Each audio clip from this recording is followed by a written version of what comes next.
Hello, my name is Tabs and welcome to episode 94 of the Grove podcast. Now, I hope you're all doing well and, well done for being here today, this afternoon, or whenever you're listening and wanting to hear our thoughts on that game versus Crystal Palace. But we will get to bigger and better things later on. So joining me today, who I hope has something interesting to say about the game, is Jamie. How's it going? And what are your thoughts on the pictures of the TIFO that the AA are looking to bring to the Emirates against PSG? I mean, it's a bit mad, isn't it? It's not great. I don't know what's going on with the weird. I've got Guy Fawkes totally wrong, and instead ended up with Pablo Picasso, isn't it? Background. Yeah, that's super weird. To be honest, I think I'd be happier if when you say the AA TIFO for a tiny second there, I thought you meant the breakdown company, and actually, I think they might have done a better job. No, it's very funny. Look, good luck to them. I think, look, the Henry one was iconic, so give them kudos for that. I think that was pretty cool, even though I completely missed it on the night of the game. Wasn't that the Henry one on FIFA before it was ever on, like, the Ashburton Army had it? It was exactly the same as the one they had. I'm sure it is. Like, they've just took a leaf out of customisation in FIFA Ultimate Team, I swear to God. Yeah, but this looks very ChatGPT inspired, shall we say? So, a la Casa de Miquel. Oh well, good luck. Let's see what they can come up with instead. Anyway, so let's move on for that. So look, in today's show, not only will we look back at Crystal Palace 2, Arsenal 2, Arsenal 2, Crystal Palace 2, we'll very much be looking ahead, looking forward to, well, I'm a bit scared at the moment, but Jamie's going to talk me off my cliff as we look at the much more important game next Tuesday in the Champions League semi-final against PSG. And it's going to be a hot one. Apparently it's going to be 24 degrees in London. So, colours will be out, guns will be out, and there'll be all systems go. So there we go. But first we have to talk about last night, as we do. So what was your highlight and low light from yesterday's game against Crystal Palace? Lovely highlight, Jakub Kiwior. It's dead easy. It was well deserved. It was lovely to see him get a goal because he's had a couple of tremendous weeks, I think. So seeing him do the ultimate Gabriel impression by sneaking in completely unmarked, I can't quite believe how unmarked actually. It feels a little bit like Palace actually. We're like, go on, son, you have one. We saw you at Real. Quite easy highlight. Low light. Gabi Saliba again was a bit. Willy Saliba again was a bit weird. And just watching that back was worse. Watching it at the time, firstly, I'll preface, I didn't give too much of a shit about this game, to be completely frank. I think we're kind of strolling in at the finish line, players not wanting to get injured, one eye on Europe, all that kind of stuff. And I think I'm exactly there as a fan as well. The gap's a little bit too big for anybody to go with a perfect end to the season to get ahead of us. So didn't care too much. But when you watch that back, there's just something slightly embarrassing about it. The way that, and also some of the reaction online to it as well, mind you, as well. The kind of the criticism of Raya in particular, I find a little bit baffling personally. Like, he's in that position because we ask him to be in a position where he's an outlet for the centre half at that point, and actually he's the ball that Saliba probably should play, rather than that scuffy thing that he sends over to Odegaard. That Odegaard's got no chance against Mateta with, really. So that was pretty horrific. Really, really obvious 1 and 2, but it wasn't a very eventful match otherwise, I don't think. No, not really. So in terms of I'm going for something a bit different for my highlight and low light, and I'll start with the low light. Is that the guy sitting next to me wasn't the usual season ticket holder. I don't know if it's a friend or Harry gets the ticket, but he's been there before. But it's Crystal Palace, and the league is done and whatever, and it was such a massive winch bag. Now look, people can support how they want. I don't mind, but he's sitting right next to me. And he's just constantly moaning about anything that wasn't perfect in his mind. And for someone who's a bit more on the positive side or doesn't get too vexed about stuff, it was just so annoying to hear it. And it was sort of like, and some of the stuff he was coming out with was absolute nonsense. And I had to lean as far forward as possible in my chair and just sort of practically breathing on the neck of the person in front of me just to avoid it. And I almost put my earphones in because it was just irritating. So, and I couldn't escape. And I said, what's the point of being this annoyed and this angry for this sort of game? So that was my low light, and my highlight was the fact that he didn't turn up in the second half. So the free so I enjoyed the second half much more because I didn't have him in my ear, and he must have sat someone else and must have annoyed someone else. But or maybe my tutting might have got. He might have realised. And isn't it? There was a group in the Lamb that was stood with a one. And they just would not shut up about how unacceptable this game was and how terrible it was, and just how can we expect to be doing anything, and how this really reflects badly on our chances against PSG. And you just want to go. It's because it isn't that deep. We're phoning it in, boys. No. Come on, it's just not. But yeah, people going off the deep end over this, I think, is a bit of a silly state of affairs. Yeah, no, there is stuff to talk about, but the context there, you have to take the context in there. Context is everything, and things like that, and we'll get to that. So let's start up with the lineup. I don't. I think it was as expected to a certain point. A couple of maybe interesting things. So like Raya. I'm just going to say right away, Sterling. He's the only one I didn't want to be on the pitch. Yeah, he was on the pitch and he was shite. Yeah, well, we'll get to that. So we had Raya, Timber, Saliba, Kivior, and Lewis Skelly. I think Timber and Lewis Skelly were going to come back in because they missed the Ipswich game and so on. Partey, he's not going to be playing against PSG, so he's there. Rice, Odegaard, and then Sterling, Martinelli, Trossard, and quite strong. There's 6 days rest between the games between Palace and. So fatigue's not going to be an issue, but you're right. I think the one concern initially was that White and Merino not even in the squad. Now, from what I understand on the socials, White's missus was giving birth to their first child, so I think maybe even though Arteta didn't mention that, he just said they weren't available. That's what I think. I saw that somewhere, so I'm assuming it's true. So that's why he wasn't there. Merino, a bit more of a concern. I mean, he's played a load of minutes. Let's just hope it was literally just, we don't want you anywhere near the team, to rest up and so on. But you're right, Sterling. Why? And that can be as a bigger picture question: why Sterling? What is the point of him? But also in terms of playing this match. I mean, I was so surprised not to see Waneri start. I mean, what? And you could see in the second half, players were not passing to him. They were thinking of, I'm going to do everything else but pass to him, and I'll turn around, I'll go back. I'm not going to, yeah. Why? What do you put it down to? I mean, how many chances does he need? Not a clue. I mean, unless he just genuinely thinks, Raheem's not played a bunch of weeks, he's going to be absolutely desperately up for it. And to be fair, he put himself about. I don't actually doubt the effort that Raheem Sterling's put in for us whatsoever. That hasn't been the issue. It's just, unfortunately, it's actually. I actually thought during the game it's a little bit sad to see, because I kept thinking to myself, when he was at City and at Liverpool and was, and he was quite a special talent, but he does just look, unfortunately, like his days at this kind of level as a contributor for a top team just aren't there, right? They're just not there anymore. So yeah, I don't really understand it. I don't understand why Waneri didn't get the start, but it is what it is. And it's the only selection really, when I looked at the team sheet before the game, that I looked at and went, whoa, hang on a minute, what's going on there? Everything else kind of made sense. Give Saka a little bit of a rest. Make sure he does get some minutes. And this is one of those games, that weird thing when you've got a 6-day rest like this is at this point in the season, you also don't really want to fully rest up a whole bunch of players either that are going to play against PSG. You want them to be carrying a little bit of momentum, right? You want them to be, not stiffening up, not having a day off, etc. But you also want them all be injury free and healthy as well for the big one. It was a reassuring lineup, and it was fine. But Sterling was just such an odd selection, and it bore out over the course of the game. Yeah, and it's not like, we need to get him. We've got 4 games left in the league, and the Champions League, he's going to be whatever choice off the bench. I mean, Tierney will get onto the pitch ahead of him if we need attacking options on the wing.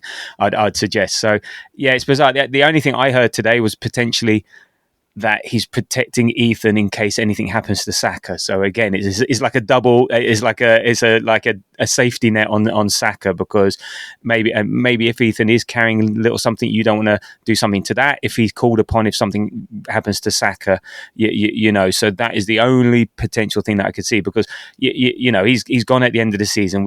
How many chances? Yeah, so to me, it's fine if he doesn't play again. I don't care, and I think we spent far too much talking about him throughout the year as it is. I think the only funny thing is that he goes back to Chelsea on 350 grand a year, and they've still got to deal with him over the next how many years. So, and I don't know if he can perform for anyone. I don't see what he could do for any club, because no one in the Premiership would put him in, because he's just ineffective. We've put him in the easy games, and he's ineffective for them. So I don't know where he would go. Again, the only thing would be the US or abroad somewhere, because I just don't see him ever doing anything in the Premiership again. So, but there we go.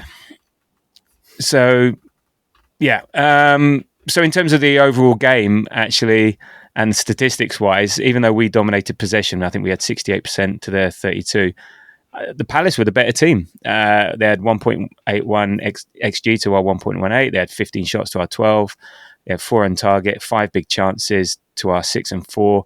They missed 5 big chances. So, I think 2-2 was a fair result from a Palace perspective, and I think they could even won it at the end. But what were your overall thoughts about the game? And you alluded to it a bit at the beginning in terms of your low light. What was your thoughts about the game, the performance, why we gave such a performance? We were just percentages difference, really, in terms of you look at. I mean, I think I remarked during the game a few times, actually, they were thundering into challenges. I don't think I've seen players on their arse quite as much from a tackling point of view. So many slide tackles in a Premier League game in bloody ages, to be frank, actually. And that was, Lacroix and Gay and Mitchell. They were quite physical.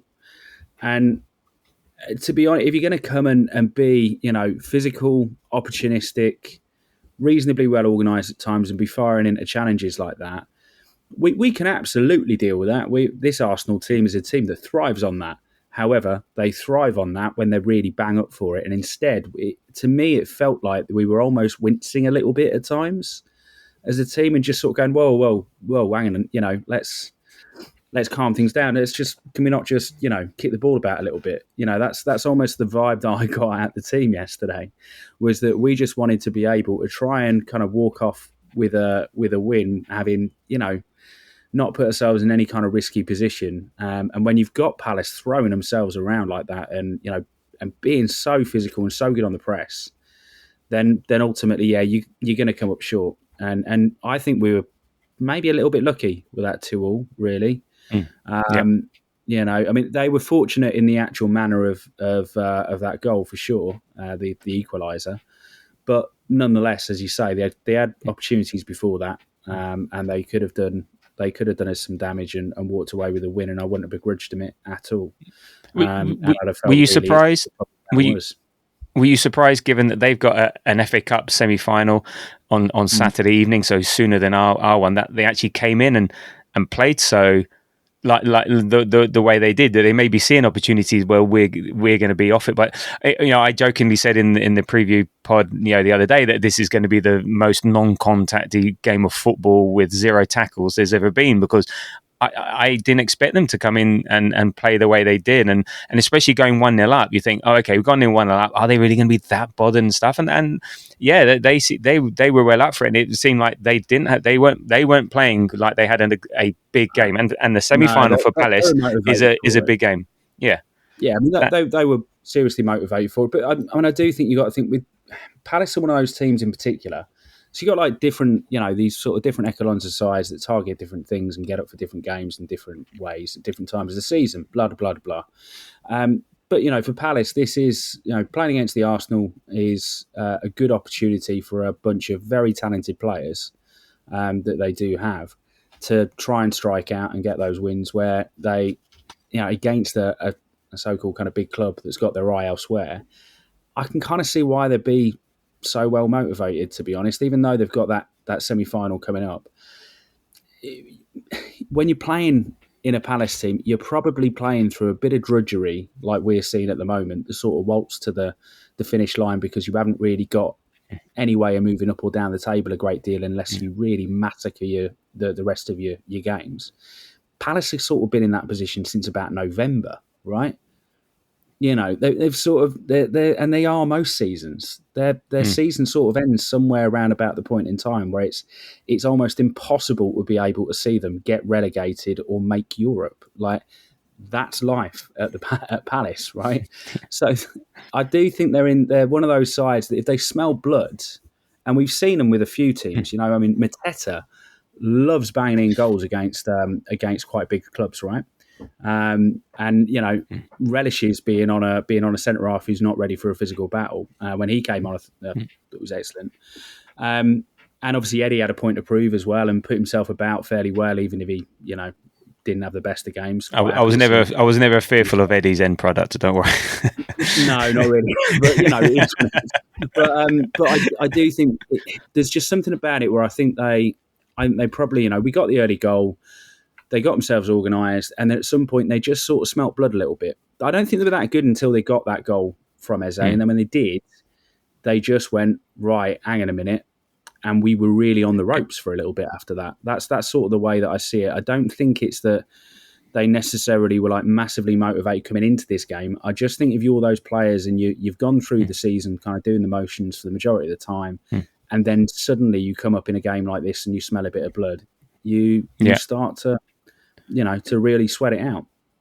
Yeah, no, you make a good point there. And actually, in terms of their record, I think it's 1-11, lost 11, drawn 12. so how middle of the road is that sort of thing? I think, and they're in 12th. For that, I mean, you look at some of the players in that team. Gay is one of the best centre halves in the Premier League, right? Eze's great. I really rate Mateta. He's a monster. I really like him. There's a bunch of good footballers in that team, like the majority of Premier League teams now, but certainly they're in that echelon of teams where you couldn't ever see this squad, kind of really struggling. And they just unfortunately don't have that money to go and buy maybe a couple of special players to be able to take them up into the positions of, fourth, fifth or whatever.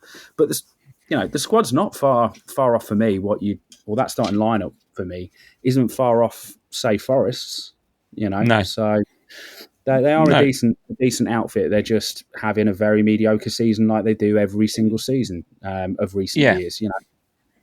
Yeah, and I think you're right. I think in the game, I think they noticed that we were definitely we were trying to do the bare minimum to win that game, and that's why they felt emboldened to maybe try a bit harder, push in a bit harder, because they weren't going to get any resistance back. So it seems like if we were going to give as good as we got, then they would have backed off and we would have backed off. But when they could see that we weren't going to retaliate in kind, they said, right, we go for this a bit more, and we can up our levels a bit more. I mean, for me. And look, I think they played well. I think they were well coached. The way they played, I like their manager. And they pressed well. They cut off our passing lines well. And so when we're off it and not playing so well, and we're in that mode and we couldn't raise our levels, it shone. I mean, for me, it's a bit of an irritating result. More because we were winning twice and we're at home, and it's more drop points when we're winning position, and we sort of got what we deserved. But just to be in that position, 85th minute, you're winning 2-1. Sliding doors moment, could have made it 3-1. Goal disallowed. So I felt irritated afterwards, just because we've seen this so many times that But yeah, you can understand why the players played the way they did, and look, this is what happens when you drop your standards, and we did that collectively. You're playing against other Premier League teams. This can happen, and we just were off it, inconsistent, sloppy, no intensity, just all over the pitch, and also normally reliable players, like you said, Saliba, but even Raya. I don't know what he'd been smoking beforehand, but I think he must have. If I go through these sort of my notes on what happened in various minutes, his name comes up, was missed this, didn't do well that, and all the rest of it, and I think that maybe unsettled the back four and a bit, and. So that was a bit strange. And then I think we missed Marino as Saka because we had no focal point or outlets up front who could win the first ball or have a presence so we could win the second ball. And as much as I think Trossard was dropping and Rice was being that present. It just was not happening. And I think we thought we could get away with it, but then we end up shooting ourselves in the foot. And you're right. I think Palace's chances were low percentage, but they had other chances. So I'm not going to begrudge that. Begrudge that too. No, I think the other reason I I'm think you're irritated. right I know. about the Go on. outlets as well. Huh? I do think you're super right about the outlets as well, Yeah. and I think even the fact that I mean, Saka's physicality and hold up play obviously has been phenomenal for us, as is Marino's, and yeah, I mean the only kind of threat that I really felt was instead on the left hand side with Rice and Martinelli, who were both willing to sort of go at them a fair bit. And on the other hand, on the right hand side, it just looked, quite weak, unfortunately. And Trossard gets himself a goal, but similarly as well, he was dropping so deep throughout the game, and not in the way that Marino does with a certain amount of intent, dropping seriously, seriously deep, just to be able to get away from Lacroix and Gay, who are big bloody boys and good athletes and very good centre halves. And it's unfortunately, if you don't have those sort of outlets, we had a huge amount of the ball, but it was almost a little bit pinbally, wasn't it? We kind of we moved it around with the guys at the back. Anytime we got it up front, we kind of just got bullied a little bit, and then it sort of worked its way back again, and it was sort of over and over and over, and that is probably the most kind of tepid version of things. I don't mind seeing us try and pass the team to death and probe and probe and probe, and try and get things to come off, and the ball moves back to the centre halves. I don't mind that at all.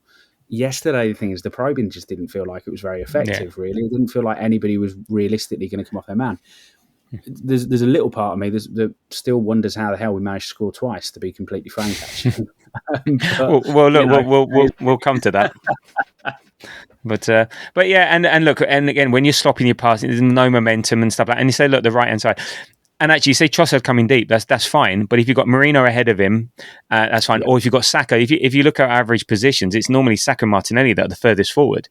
So they're your outlets. That's what happened. You end up having like 5 in midfield, and then you know with Marino and Trossard dropping in with Rice, Odegaard, and whoever.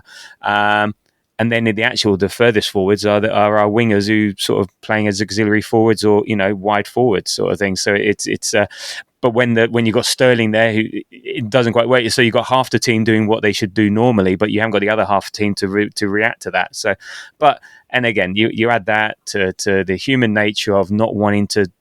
We got the biggest club game of their lives coming up next week. It's hard not to be distracted, but no matter how much Arteta says, no, game by game, these are guys, these are just human beings. They know what's ahead of them, and they're not going to risk anything for that. I mean, I know you're very confident of second or third. For me, the other irritation is just I didn't want the Bournemouth game to be a distraction. I'd rather we win the 3 points here, and if we mess up against Bournemouth between the PSG games, so what?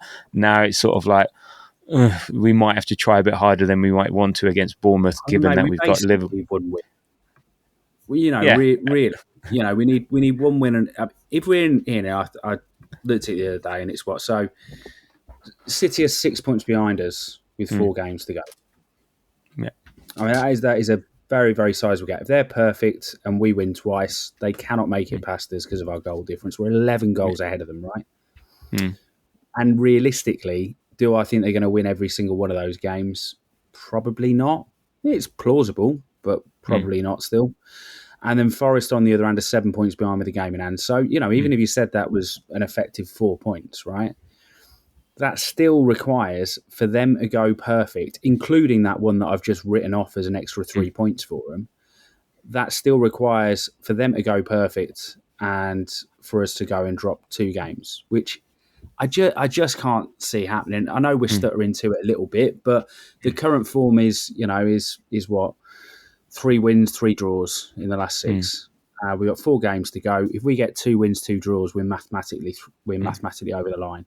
So yeah, it is what it is. I know we got the Newcastle game in there, and that's going to be tough. And Newcastle and Liverpool away, and we've got Liverpool there as well. I get that. I totally get it, but I honestly, I think it's fine, and primarily because I Yeah, don't think any of those teams are good enough to go perfect. yeah, That's the main yeah, thing. and, None of them are. Probably the closest on the current form book is Newcastle, who have been looking, pretty great recently. But even then, whilst if it was up their place, I yeah, panic because we just can't fucking do yeah, a thing at St James's Park, right? yeah, But down at our place, there's only been the League Cup. Other than yeah. that, it's been pretty barren for them. So for us to get a point and rule them out of it, I don't think it's going to be a problem either. So yeah, I get it. I get where some people are It's just more. concerned. That's what I I'm saying. just It's more of an irritant. It's more irritating rather than than really damaging and stuff like that. But anyway, what will be will be. Let's worry about that at the time comes. So look, in terms of the goals, so in terms of some of the key moments, yeah, well, I thought Kivior scores in 3 minutes, and we were thinking, oh, okay, great, this is going to be a couple of goals, feet up, and it's going to be, and the chatty atmosphere, because it was just like, certain games are just like dead when all you can hear is like the chatter around, chat around the stadium rather than any chanting. But it was a decent free kick by Odegaard and a decent header. I mean, it was miles. It was actually quite far out. But he was unmarked, and maybe the goalkeeper could have done better. But as you said at the beginning, I think he deserves it. The performance he's put in, he's been top, and just been getting better. And in his last 22 now, played 15. No, in his last 22, won 15, drawn 7, lost none, and 10 clean sheets. So no, good luck to him, and well done, Kiwi. So. And then the Raya show started. So in 9 minutes, he messed up, and Eddie almost scored. And then I think Raya again in 14th was indecisive. Kivior was there to save it, and then the equaliser on 27. How did you see that goal? You would have had a good view of that, because I think you would have been sort of looking sort of right behind him. Yeah, far too good a view, to be honest. It wasn't great. I mean, for me, as I said, Saliba sold him out. More so than I've heard criticism of Raya, I've heard criticism of Odegaard.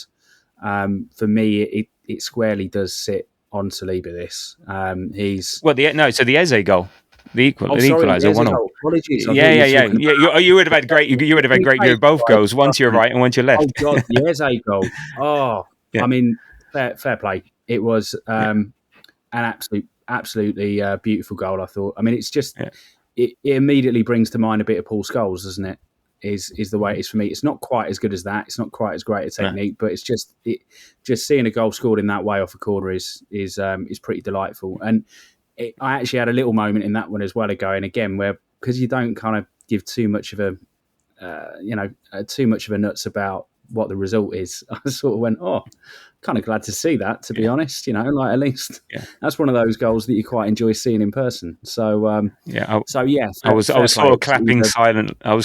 Yeah, and I was I clapping really silent. I was sort of like, you really doesn't help applaud the that I other really like opposition. So, Palace. yeah, It doesn't help yeah, at all that, like, I think this is common with a lot of Arsenal fans. Palace is like yeah, pretty much my second team in the Premier League. It's yeah, Wrighty's yeah, team, isn't it? So yeah. No, I you got absolutely a have a soft lot of spot time for them. for them. Yeah, you Yeah, can't. I don't think you can't have a soft spot for Crystal Palace. So, yeah, so when that went in, yeah, genuinely, there was a little bit of a fair play, well done, lads, excellent, yeah. fair play. And Yeah, also you had nobody to blame yeah. from our side as far as I was concerned either. Like, Well, maybe you maybe say he shouldn't have been. collectively, but I don't think individually there was anybody to blame, at least. No, no, and it went through a load of bodies. Maybe he could have had someone on the edge of the box, but if the way we set up, and again, it was a low percentage chance, and it had to go through a load of people. So, but well done to him, and one It's a all, once a and season then across the league. You don't see yeah, them at all. yeah, So I can't really hold that against anybody too much for no, either the setup or the individuals involved in it. It was fine. It was yeah, a well worked goal. Eze's done well, and fair play to him. Move on. yeah, and then. And then a great piece of defending by Kivior. There was a chance, and I still didn't think Eddie was going to score, but he twisted and turned, and it was on Raya and Kivior. And the way he blocked it almost on the line, but he stuck his leg out backwards to make the block. So it was sort of like doing the split, doing a lunge, and it was his back foot that stopped it. But it was obviously very deliberate, and I thought that was brilliant defending. I was well pleased with that. And then another iffy punch by Rare in the 31st minute, and then we go in the 42nd, we go 2-1 up. And I think the only bit of intensity in the game, like was it Timber picks it up on the right, and he drives forward, and it's like, oh my god, it was so startling because it was just so rare in that game, and it stood out. It's what we do all the time, but it stood out like a sore thumb, and then fired in a pass to Trossard. And it was one of those ones, right? Trap that, you bastard. And he did well and turned, and I thought he maybe missed the opportunity, but shot, bit of a deflection, and it went. And yeah, no, pretty good for my fancy league team. And there we go. So 2-1, and then another mistake by Raya, but Partey saved him this time. So yeah, go 2-1 at half time. You think, all right, you got out of your system, boys. Let's not, nothing stupid in the second half, and let's just see this game out. And then not a huge amount happened in the second half. We had that goal that was disallowed, the one that what was it given? I couldn't work out what it not be. Actually, I think they were checking the offside, and then he was onside, and then they realised the ball had gone out. I didn't even realise we'd scored, because as soon as I saw Timber kick it, the ball's out. So I looked down at my phone, and then said, "Oh, he scored." And I was like, "Hey." I don't even know who put the ball in the net, so I don't know what happened. But I was always confident that was never going to be a goal. I was fairly convinced the ball had gone. Yeah, I think just mainly, Yeah, I mean, more than anything, it's one of those VAR checks that's a bit rubbish, because nobody from our side has any belief that we've scored. Like, yeah, everybody just got in position, and like, when you've got 22 players going, yeah, nah, this is it. Just line yourselves up ready for a goal kick, including the right back who kept the ball in play and the goal scorer. Then yeah, you just sort of go, all right, yeah, what's the point in this? Why are we spending 2 minutes checking it? yeah, So it was relatively anticlimactic that I didn't yeah. have any hope at all that it was going to be turned over. Well, my seat is right in line with the goal line, so so I'd seen it go out. This wasn't Newcastle type. This was literally, I think the ball boy almost caught it. It was that far out, but uh, and there we go. So and then there was a bit of a sliding doors moment in the 80th minute. A lovely cross by Martinelli, and Saka catches a beautiful volley, but it was one of those perfect moments where Henderson's going one way and the ball's going the other way, and he sticks out his arm. It's one of those ones, if Saka mishits that, it's a goal. But because everything sort of coincided at the right time, it was a good save. So I'm not going to belittle the save, but it's one of those ones, if he mishits it, that's a goal. And I think had that gone in, yeah, game over, and we could make a load of substitutions and so on, and then we almost have another chance, Trossard with a header in the 80th, but and then came as you said, the mistake that was pretty much on Saliba. Just, we don't just boot it, but sometimes just boot it. It's the 85th minute. Just get rid of the ball. And he puts Odegaard in trouble, and Mateta's out of the way, child, and look, he's still got a finish to make, and he does well, but yeah, and you would have had a very good view of that. Were you seeing the ball go in, or do you think, oh, maybe he's overhit it or something like that, or was it like, no, this is pretty much Nah, perfect? we're getting punished. 100%. We're getting punished for that. It's just, no, 100%. I Yeah, mean, also as well, it does feel like every time Saliba does make a mistake, it does end up in a goal, which I know is going to be the case for some centre halves. But he has got that little bit of a thing where, I think I talked about him a couple of years back. He has got a little bit of a ricket in him at times. I think he's probably got more direct mistakes leading to a goal in our side since Aaron Ramsdale left, at least anyway, than anyone else. I'd be interested to see whether that is actually the case. But he always reminds me, and he reminds me in a lot of ways of him, but he reminds me of VVD when he was at Celtic, where he was swatting players aside. He was so much bigger, faster, taller, stronger, better technique, going up, taking free kicks at the other end of the pitch, because, he was just better than everyone else in Scotland. But he found it that bloody easy that he made about 5 or 6, mistakes that resulted in a goal for the opposition over the course of a season with Celtic. But at the same time, he also pretty much guaranteed them clean sheets in about 35 games a year as well. And like Saliba's got a little bit of that about him. He seems to find the game so easy and so natural, and he's so talented in so many respects that his ambition is sort of not really tempered by, pragmatism, let's say. Yeah. And he just, sometimes he will just be a little over ambitious, and you kind of have to go and accept it, because what he does for you otherwise is, he is an absolute monster and a Mercedes of a centre half, and all that called Rolls Royce of a centre half, whatever you want to call it, So Absolutely. But Look, when you're playing, when you're playing in first gear and your mind's not really on it, and these things happen. So again, they've been like last week in Madrid, that these are I would say they are uncharacteristics, and you can put a lot of context around it. And maybe look, get them out of your system. Maybe you make these mistakes at these times, so he's like, right, I'm not going to do that again. And it's great. It's great that you can learn at these. I'd rather be learning today than next week than next week. So, and it seemed to be that I think Glasner and Mateta both said like that. They knew about Raya's positioning, and it was something they said. Look, if we'll close you down if you get a chance, shoot. Just take your chance, because that's what we do with Raya. So a bit like you say with Saliba, you take the rough with the smooth in terms of his positioning. He's like, he's 11. He's an outfield player and stuff like that. And occasionally you're going to get caught out. I don't think it's anything we should change in what we do, or maybe I don't know. Maybe it is. Maybe is it something? Pause for thought, because I think Saliba could be giving him the ball there. I think if Saliba checks back onto his left and pings it across, he's actually got Raya in a position where, and you know what Raya's like with being able to take those passes and very quickly get the ball into a decent position. That to me actually is I sort of look back at it and go, that was on for him to be able to whip a ball quickly. And I don't think you do change that necessarily. I think you just you ask players to make better decisions in the moment, and occasionally they won't, because it's a football match, and every time it does make a bad decision, it does tend to be fairly well punished, unfortunately.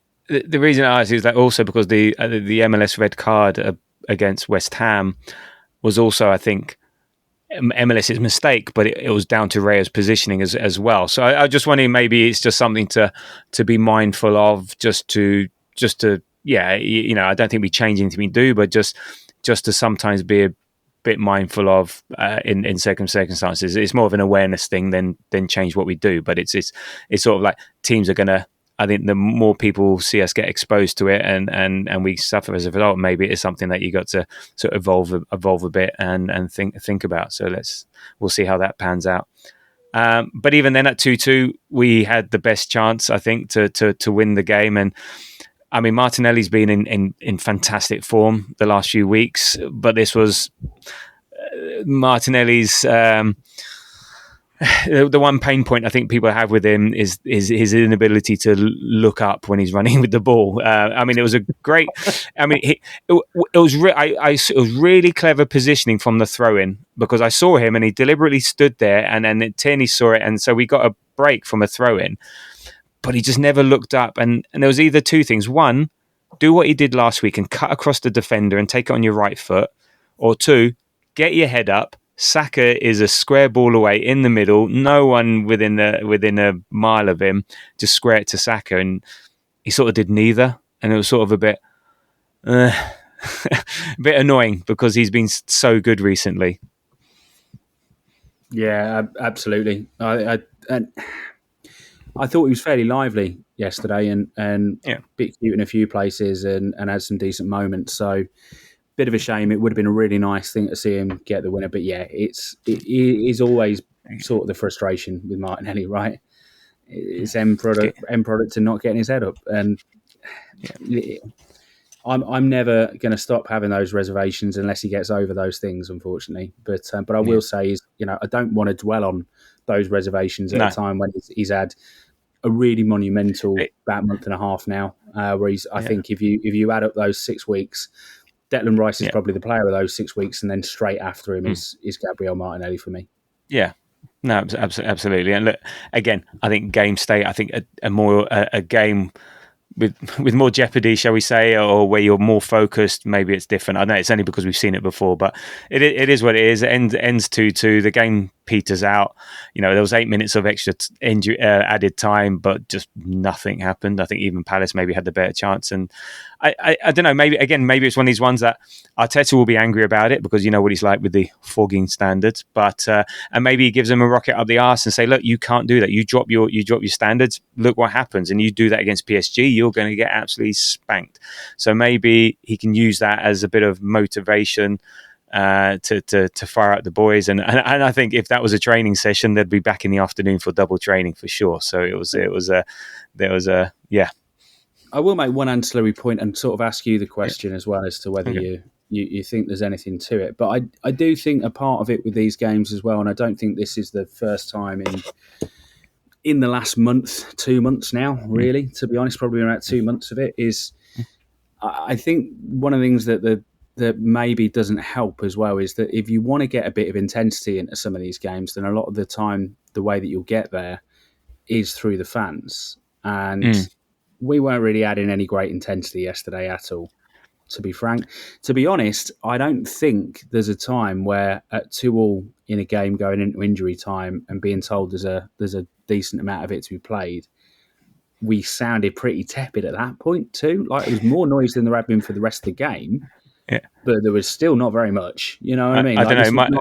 this was not Bournemouth, was it? This was No. not United I or think I think Bromley. I think that noise was I'm going to miss my train now. Yeah, it was very very quiet, and at Yeah. the same time actually as well, Palace, round about the time they were thundering into challenges, the Palace fans were giving it large. In Mm. fairness, some very questionable songs there, including the you're finishing second again, which is hilarious Yeah. from a team that, as we've established, finish in I, mediocrity so much. But I'm not going. I'm not going to get upset with them finishing because you do anything to antagonise the opposition and wind them up, and that's their job. And we laugh at other clubs and Schadenfreude and all the rest of it. So I don't mind that. if they I really want do. to take the mick out of us, they could have told us how they got we ripped you off for Eddie McGoldrick for $1 million. I'd have gone back to that sort of subject matter, to be completely frank. Yeah. I mean, Christ on a bike. That's a bit niche. No. I still maintain that was some kind of that was some kind of subsequent down payment on Ian Wright because we underpaid him. Anyway, sorry. So aside from that, No. It's an I interesting truly point. think it's a thing as well that I think that the game. I think if there were a great atmosphere, and I don't think it's on us necessarily to do that, but I do think if the atmosphere was absolutely raucous, then you potentially get a bit more out of them as well because it's just the Yeah. environment that you're playing that game in, right? Yeah, I think everything about that game was just second gear. The fans, the players, and everything else, and so on. It's a funny one. Is it the team's job to get the supporters up, or the supporters' job to get the team up? I think we create the atmosphere before the game and get that initial burst of energy, and that's to do with the jeopardy of the game, the importance of the game, the relevance of the game, the context of the game. So, I think that's more of a collective, the announcers and stuff, and we'll bring that. But I think then during the game, I think it's down to the team to sort of lift the crowd, and it's more symbiotic. So one feeds off the other, but I think it initially starts with the team generating atmosphere. Again, that's why they say all it needs is a crunching tackle. Everything could be rubbish, and someone just goes in, and then all of a sudden it lifts, and then that lifts. Oh, okay, and you start by there sort of thing. It doesn't take much, and it's not the waving of the hands or anything like that. It's what you do on the pitch, and it comes back to the one thing that fans just love more than anything is effort. You can do the most skillful thing in the world. You do it. No, if someone just puts in a bit of effort, that gets the crowd going. Be that effort into a challenge, effort into a run, effort into defending, effort into something. And then you feed off that, and that's where I think it sort of becomes a bit symbiotic, as opposed to, I don't think yesterday was about that's not the fans' job to lift the team, and we've paid our money, we'll watch how we want to watch, and it's up to the players to lift the crowd in that respect, and then we'll reply in kind. That's the way I normally see it. No, I think broadly I agree, and I totally agree. It's not anyone's job almost to do it. Mm. You know, it's just more of a. I Yeah. think it's just a factor. It's an environmental factor in a game of football that Yeah. tends to sometimes get more out of people. And if you listen to most ex-pros, they will say that. You know, that is definitely a thing. It's Mm. something that creates that environment that you're within, and you know, adds to the intensity of the occasion. And it just felt very low intensity Mm. in Yeah. the stadium, and it's more of just a point. I think that's one thing as well that you have to sort of consider is that that's missing. All that stuff's missing. There's just a lack of Yeah. excitement around Yeah, the league. there's no real jeopardy. We can all see it, so we're just there to have a nice time, see the game, meet our mates, have a chat, and that's it. And we know where we are, and and and it'll be and it's going to be so different. It's going to be so different. PSG, it'll be different for Real Madrid, so that's fine. I think we all know where we are, and we're happy to accept it, and that's it. And plus, also maybe you got a lot of because that opened up to friends and family. You know, yesterday there's a load of people just going for the first time, so it's just it's just the way it is, and I'm not too bothered by that. So there we go. Look, our 13th draw of the season, so that's 9th Premier League draw in a match where we've been leading. And that's 2 more than any other side in the Premier League, and and we've now dropped 18 points from winning positions in the Premier League, which is more than the 2 seasons previous combined, which was 17. So again, I think that's context. I think that's season state. I don't think we repeat that again. Unless we're doing an invincible and we win all the others. So I'm not too concerned. It's we know why we are and where we are and what's happening. It's not great, and I think maybe some of those we should have turned in to wins and things like that. But I'm not going to be too down on it. It's not going to be at the end of the season the analysis. Oh, we've got to be turning these draws into wins because where was the incentives, shall we say? So there we go. So look, that's done and dusted, and God knows how we managed to get 40 minutes out of that game, but we did. But we can forget about that one, and we can, I'm going to say in inverted commas, look forward to the semi-final against PSG next Tuesday, our first semi-final in the Champions League for 16 years. I remember the flag-waving loss to Man United back in 2009, where it was all over within the first couple of minutes, and I think after Kieran Gibbs falling over and Ronaldo and Rooney doing the business at the Emirates. So what was a big night fell into a damp squib very quickly. So let's hope we don't have a repeat of that. And so, well, look, Jamie, what are you looking forward to and not looking forward to as far as the PSG game is concerned? I mean, I don't get me wrong. I think the major thing that I'm not looking forward to, if I just make it a comparison to the Real game, you know, this is an actual team that we're playing against now. That's a very different situation.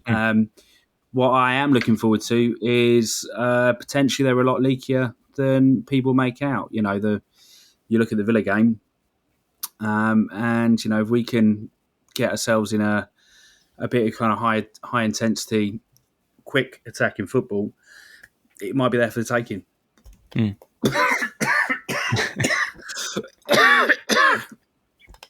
Sorry, I had to really get that out quickly because I've just. I thought you were going to explode there for a second. You were trying to keep it in. You look like a chip. You look like a chipmunk and stood in nuts. Suddenly just appears in your throat, and it just. So yeah, right. I mean, I genuinely, I'm not looking forward to that. You know, the fact they're a proper team, I am really looking forward to the fact that I think they are quite beatable.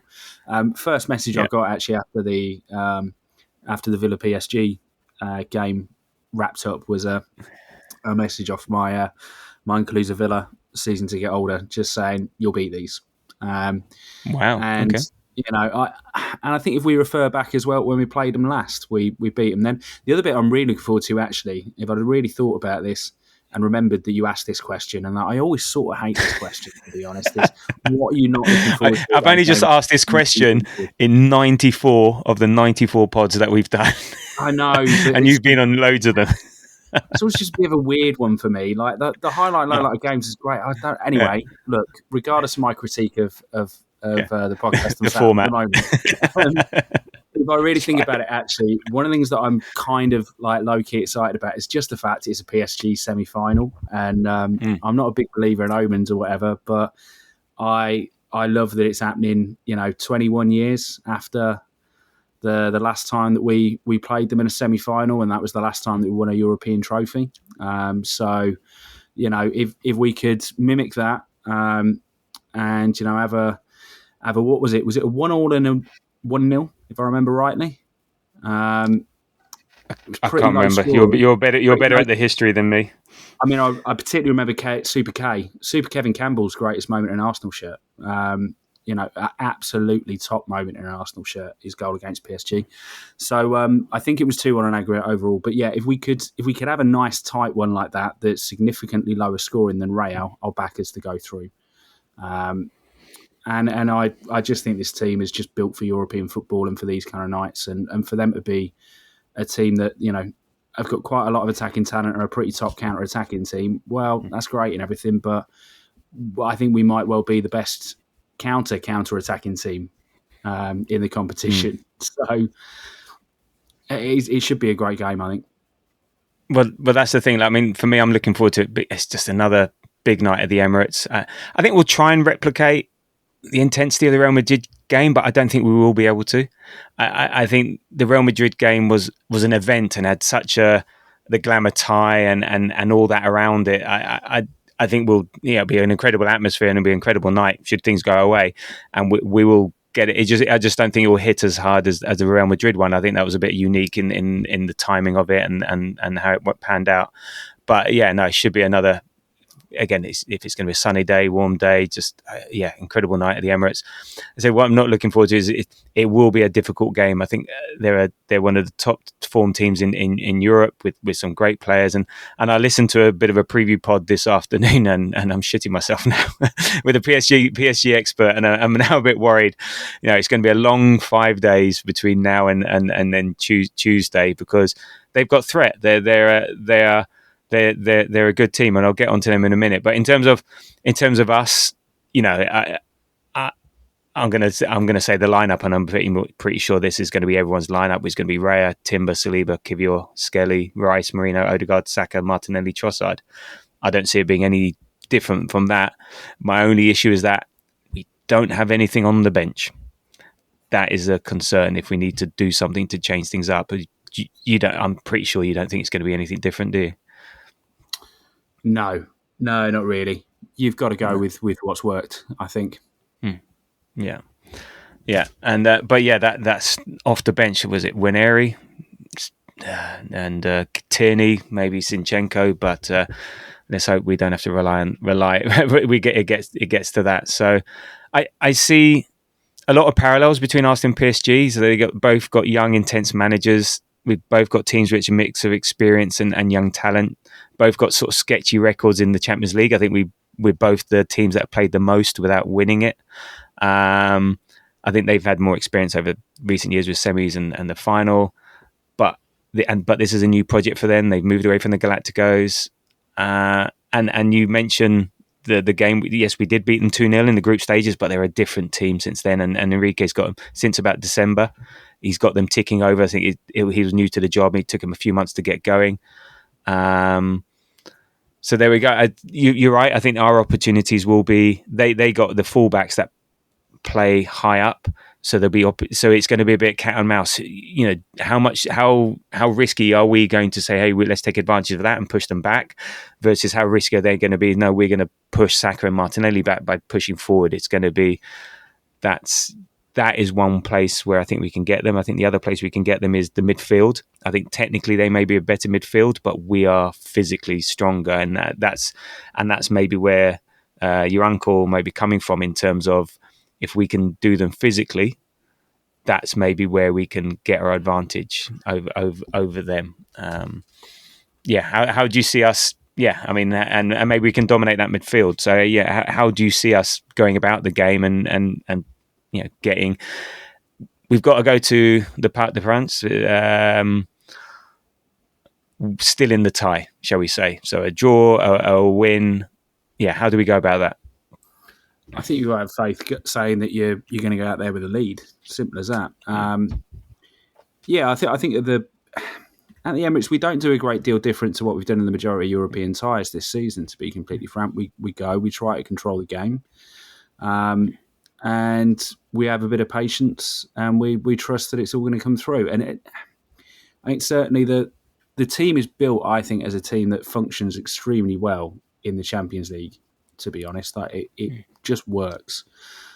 We don't have as many teams that want to come and kind of and want to just shut up shop. I don't think PSG are going to do that. I don't think they're equipped to do that. To be completely frank, that's not the way that team is built. They're very good on the counter, but they look to win the ball in positions more so than they will just sit back. They're not going to be interested in that. And you're not going to see Nuno Mendes and Hakimi want to sit there all day and be run at either. They're decent defenders, but that's not what they're there for, right? So yeah, I think what we need to do is to go out there. We will probably assert control on the game in the way that we normally do, and ultimately, what you're probably looking for is just what we had against Real, right? I mean, you're looking for really high intensity moments across the pitch throughout the match. That's really what wins you these games, right? That's what won us the game against Real Madrid in both legs, was everybody winning their duels, everybody being high intensity, and that's the energy level that we need to be at. And I think the vast majority of this is not really going to be tactical. I think it's primarily going to be in terms of how do we foster that intensity, how do we get it's motivational effectively. And you don't need to, when I say that, I don't mean Mikel Arteta's there trying to G them up for the match. I don't think any of these players are going to need that. But I think it's playing without any fear and playing with the belief that you can go control this game and you deserve to be there, which is more of a, each individual within that side needs to just feel like, this is where they belong and this is a team that they can turn over. And I will say as well, I don't think they'll take anything at all from the league form into that either. And I think we've seen that throughout the season. We don't go into any of these games with any kind of forethought as to what happened the weekend before.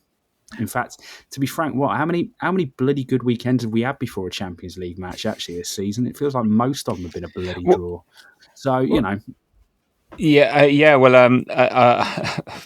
friends of the pod, the North Bank pod, they posted that before every big game win we had in the Champions League, we drew the previous one, like we drew the previous game. So it just, you're right, it stacks up. We go into these games off a very meh performance. Like, we had Everton, then, the Real Madrid game, and then I can't remember, and then we had another one, and then the Real Madrid. You just have lots of meh games, and then all of a sudden we spank teams in the Champions League, and it's and I think that's a good point. With they believe they be there, that they should be there. I think the Real Madrid result will have that for sure. They'll be full of confidence from that. The fact that it was so important to win in the Bernabeu. I know we would have been loved it anyway. We got a draw, we didn't lose, we still did, but to actually win at the Bernabeu and to have that is just that extra bit of just like confidence and belief that you've beaten them over two legs, you've beaten them 5-1. It's massive. And look, as PSG, let's hope PSG don't take their league form into this, because they're only 23 points at the top of the league, having won 24, drawn 6. They play Nice on Friday, who Nice are playing for something, so it'll be interesting to see what sort of team PSG put out, because they're looking to go invincible. So they've only got the plus 55 goal difference as well. However, the Champions League, they started off a bit sketchy. They only finished 15th, so they had to qualify, but then they beat Brest, 10-0 on aggregate. So, but what was interesting, you were saying about possession, wanting Arsenal to dominate the game. Well, when we played in the 2-0 win, PSG had 65% possession, so it was the lowest, like a massive. And actually, they are apart from when they played Bayern. So Girona 64, Arsenal 65, PSV 61, Atletico 71, Bayern 43, Salzburg 70, Man City 63, and Stuttgart 58. And then even Liverpool games 17-54 and Villa 75 and 65. So actually, in terms of possession, they do dominate the ball, and then they create a massive amount of XG off that, and don't have much XG against. So, but I to think that's counter that, assuming the control is having possession though, and that is um, a thing. So that PSG game, we mm, controlled that yeah, game, and that's yes, the word we use was control, right? We yeah, controlled the second leg against Real. We've controlled games against Man City when we've had a lot less of the ball.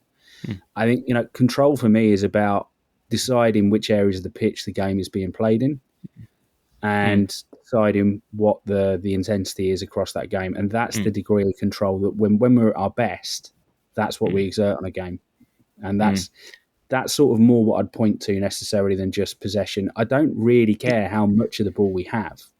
I care about the control that we show across the game in terms of, uh, if we lose control, for me, that's where they're having dangerous possession constantly, mm. and they're poking and prodding and they're hurting us. That's a massive difference. But if, on the other hand, we're letting them have the ball in areas where we do not give a toss, and we've got Mm. everything in front of them well covered, that for me is an element of control, regardless whether you got the ball or not. No, fair enough. But the one thing is off that possession is they do create a lot of XG, like and thinking Yeah, 1, 2, 3, 4, 5, 6, 7 games, it's over 2. In 3 of the games, it's over 3, and the others are very close to 2. So they create chances. The one thing is to counter that from Arsenal perspective. Our problem is not teams that attack us. Our problems is teams that sit back, low blocks, mid blocks. That's where we struggle. If you open up against us, we've done really well against you. So that's again, that's that cat and mouse thing, and like, how much do they attack us, especially the first game at the Emirates?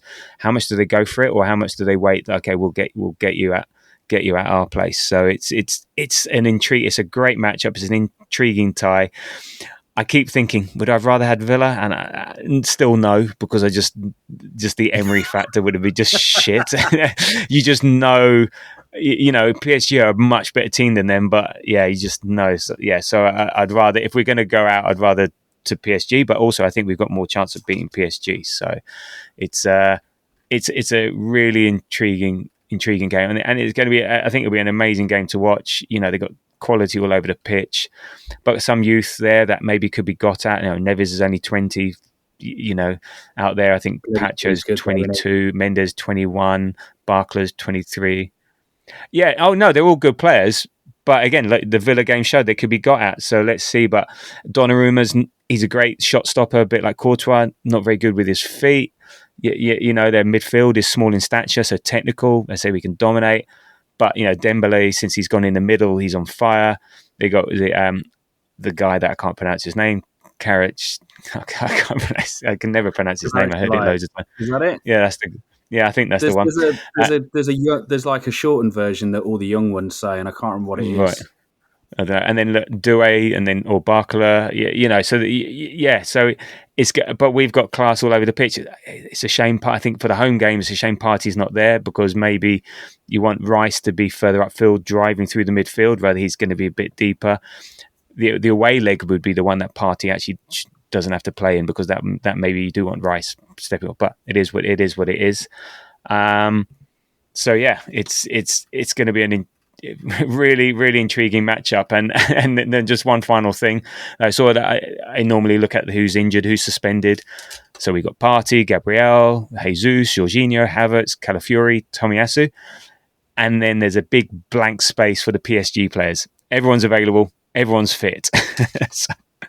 So yeah. So go on then. It's going to be a tight, hard game, harder than Madrid. What's your prediction?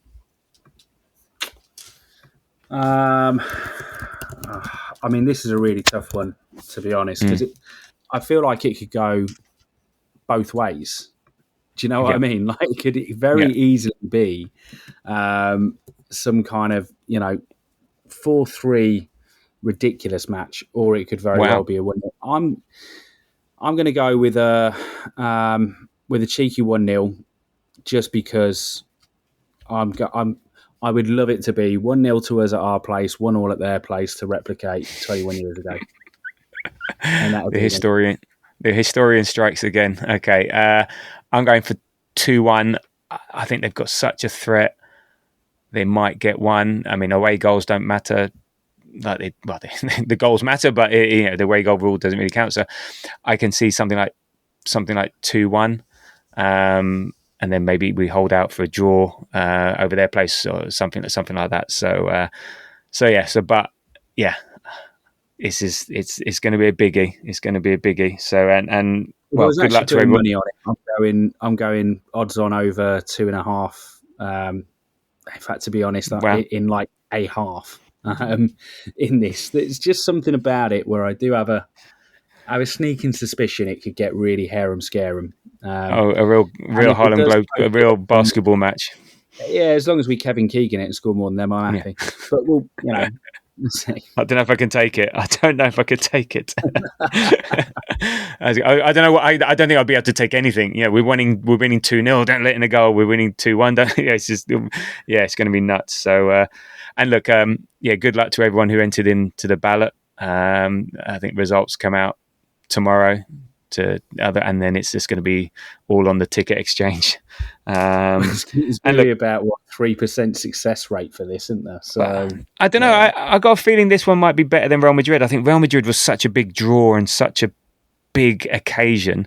Even talking to my son, he was more interested in the Real Madrid game than this one. And I think people want to go, but will they be as hell bent on going as the Real Madrid game? That's the one thing. Well, Because these are a also, clothing brand, really, aren't they? Let's face it. PSG's a clothing brand, really, isn't it? They're only, in all seriousness, they're only really just building their history now. Because they weren't even a football club until the 70s, right? And then no, ultimately then had like a couple of half bright spots during the 90s, but not brilliant. And then really it's only their identity actually is the club they are now, unlike many where it's they're sort of tainted in some way by the oil ownership or whatever.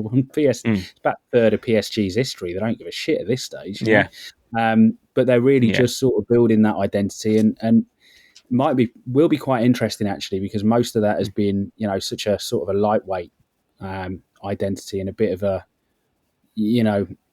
things haven't really panned out for them in the way they've wanted to in the Megabucks years so far.